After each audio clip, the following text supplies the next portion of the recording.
Ressource indispensable à la vie, l'eau que nous utilisons quotidiennement nous est fournie par la nature.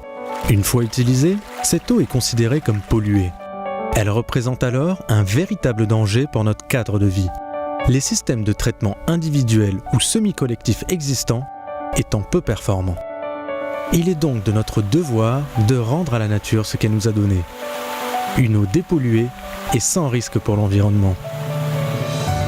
La ville de Papeete l'a bien compris et a entrepris dès 2006 son projet d'assainissement collectif des eaux usées. Une démarche initiée suite à la loi statutaire de 2004 qui transférait cette compétence aux communes et implique une mise en place du service public de l'assainissement avant 2024.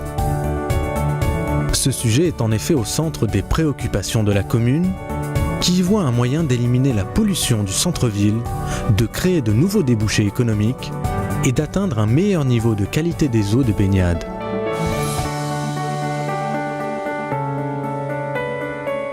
Pour démontrer la faisabilité de cette opération, une station d'épuration et ses réseaux de collecte autour du marché et autour de l'hôtel de ville ont été développés dès 2006. Un investissement de 330 millions de francs sur les fonds propres de la ville qui a permis de raccorder jusqu'en 2016 300 abonnés au service collectif des eaux usées. La réussite de cette zone pilote a contribué au démarrage d'un plus vaste chantier, début 2012, pour la zone allant du centre Veima à Fareute. Un investissement de plus de 4 milliards de francs financé dans le cadre du contrat de projet. Au total, 10 km de réseau ont ainsi été posés dans le centre-ville. Un chantier complexe qui a mobilisé de nombreuses équipes pendant plusieurs mois.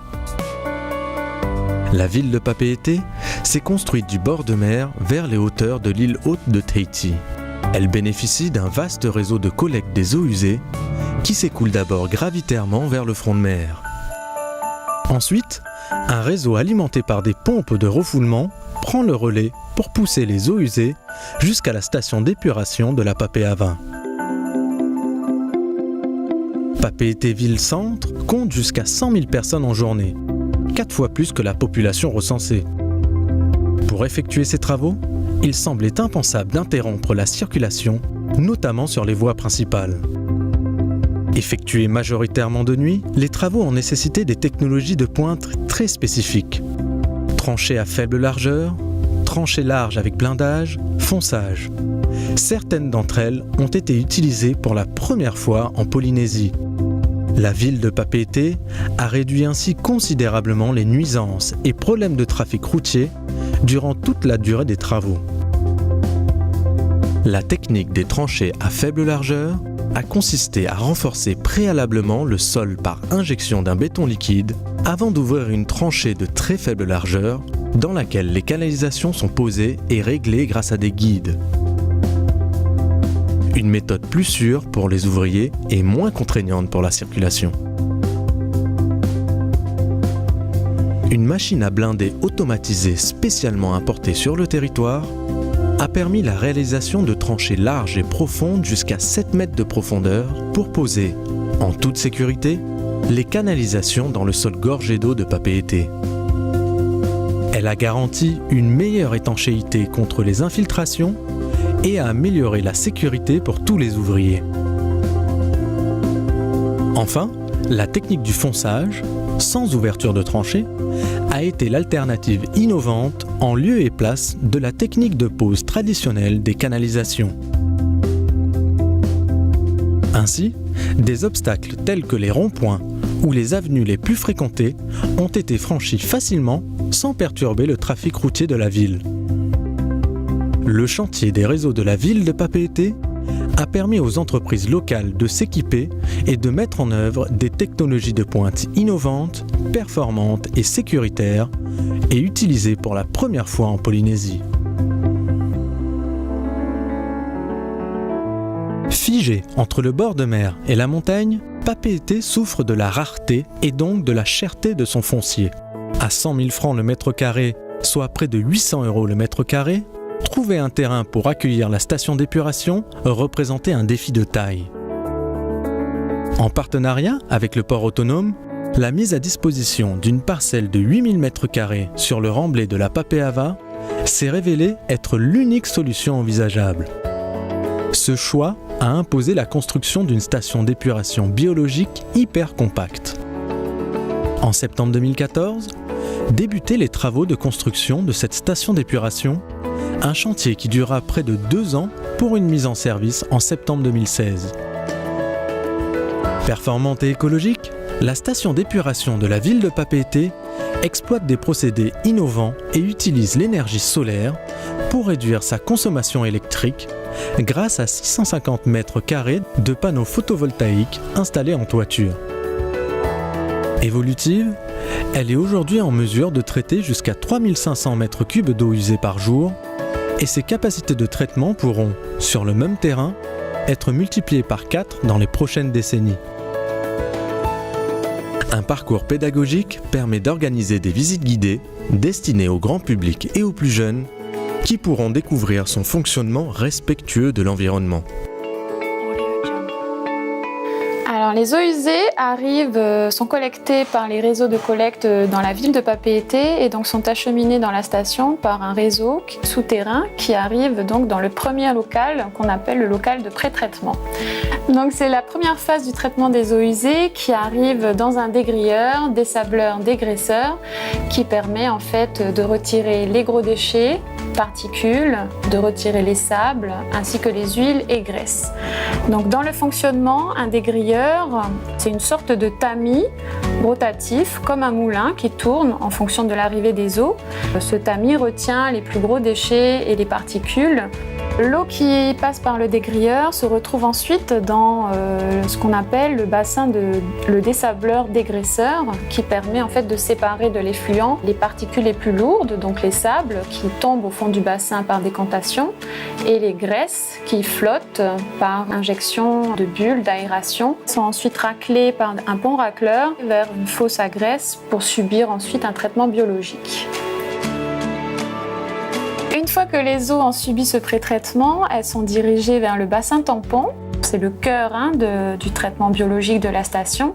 Ces eaux sont pompées vers le haut du lit bactérien. Ensuite, elles sont aspergées à travers un sprinkler qui est constitué de 4 bras rotatifs.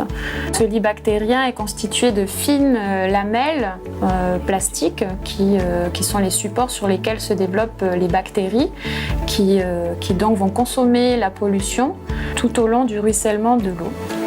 Après le lit bactérien, les eaux sont envoyées vers le clarificateur, ce bassin-là. Donc au fur et à mesure de l'alimentation de ce clarificateur, le long de l'écoulement, ces boues vont donc décanter et tomber sous l'effet de leur poids au fond du bassin. Les eaux qui resteront en surface seront donc les eaux clarifiées. Ces eaux qui sont donc épurées rejoignent l'océan à travers un émissaire de rejet. Au fond du clarificateur, donc, les boues sont récupérées et envoyées vers une bâche de stabilisation des boues, donc, qui constitue le cycle de traitement des boues.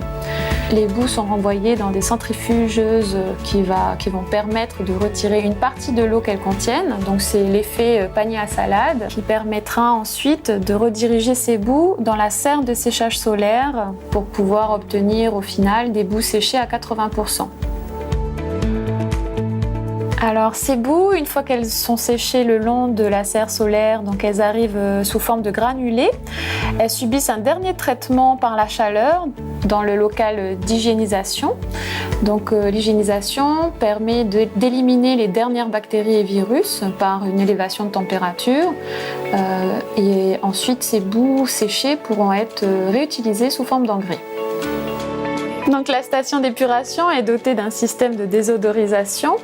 Donc c'est un système qui permet d'aspirer l'air vicié contenu dans les locaux qui contiennent le plus grand risque d'odeur. Donc elles sont aspirées et ensuite traitées dans des tours de désodorisation qui permettent soit par un traitement chimique ou un traitement biologique d'éliminer les particules concernées. Donc, cette station pourra également recueillir des apports extérieurs, donc les camions hydrocureurs pourront venir dépoter des produits de curage de réseau, des vidanges de fosses et de boîtes à graisse pour pouvoir être traités ensuite dans la station d'épuration. Donc, Donc une fois que les eaux sont épurées, assainies, elles sont renvoyées dans le milieu naturel à travers un émissaire donc constitué de deux parties. Une partie de 500 mètres entre la station d'épuration et la digue de Motuhuta. Donc c'est un émissaire qui est immergé au fond du chenal. Ensuite, il y a une deuxième partie réalisée par forage, cette fois-ci, un forage de 300 mètres de canalisation à travers le corail pour se rejeter à 60 mètres de profondeur et à 300 mètres au-delà de la digue, ce qui permet de rejeter les eaux épurées sans risque pour le milieu naturel. Des études sur le milieu récepteur ont permis de déterminer le tracé et la profondeur de l'émissaire afin de garantir le minimum d'impact sur l'environnement. Par ailleurs, un suivi environnemental est réalisé par une sonde permettant de mesurer l'évolution de paramètres physiques et chimiques de la zone de rejet.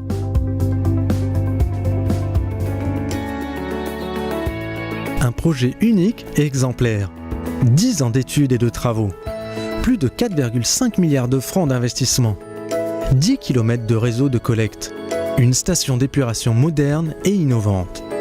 Et un grand projet qui ne s'arrête pas là. Une autre phase financée par le Fonds européen de développement, à hauteur de 2 milliards de francs, est en cours de réalisation en collaboration avec le pays pour étendre les réseaux entre le centre Weima et le quartier Paofei. Et une prochaine phase est à l'étude pour étendre encore ces réseaux vers la zone de Tiperui. La dépollution des eaux usées est une priorité pour la ville de Papeete, qui se met ainsi au service du développement durable, mais également au service des autres communes voisines pour partager son savoir-faire. Ce projet exemplaire permettra d'offrir à notre ville et à tous ceux qui y vivent, qui y travaillent ou qui la visitent, un meilleur cadre de vie et un environnement préservé. Grand projet d'assainissement collectif des eaux usées de la ville de Papeete. Rendons à la nature ce qu'elle nous a donné.